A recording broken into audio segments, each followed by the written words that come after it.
Diminution de la fréquence des selles associée à une difficulté pour les évacuer. La constipation est un mal souvent négligé, mais aux conséquences affreuses. Au micro de Lux Télévision, le médecin-chef du district sanitaire de Mvumvu lève le voile sur les causes, les conséquences et les méthodes préventives. Bonjour, bonjour. Anne, à droite de l'écran, est venue accompagner sa sœur Priska consulter le docteur Livele Mondjono. La trentaine révolue, elle n'est pas allée à la selle depuis près de 10 jours. Le diagnostic fait par le médecin révèle qu'elle est constipée. On parle de constipation lorsqu'on a moins de 3 selles par semaine, a laissé entendre le docteur. Et la mauvaise alimentation en est la principale cause. Les causes, c'est la mauvaise alimentation. Donc, un mauvais régime diététique. Quand on ne respecte pas l'alimentation, on est exposé à développer la constipation.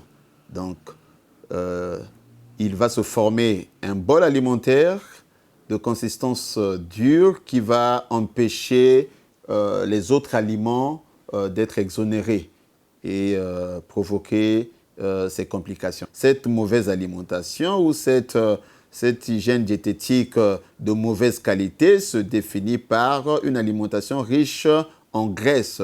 Donc, une alimentation grasse est proscrite.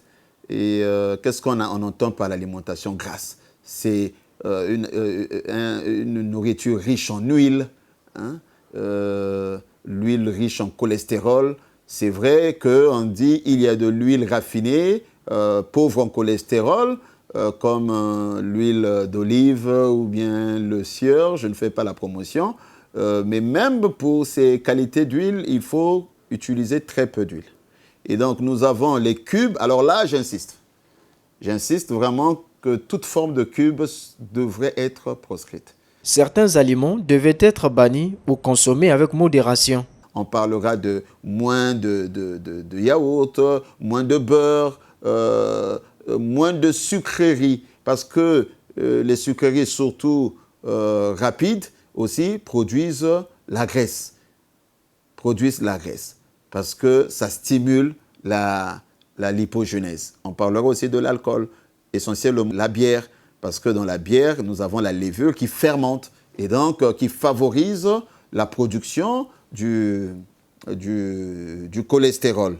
Que faudrait-il alors consommer? L'alimentation riche en fibres, c'est-à-dire les légumes.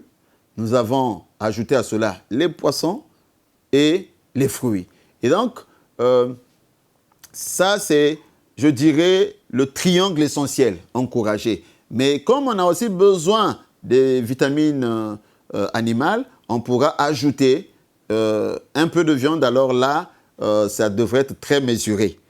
Et dans nos habitudes, nous devions développer l'habitude de prendre au moins des 1000 litres d'eau chaque matin au réveil.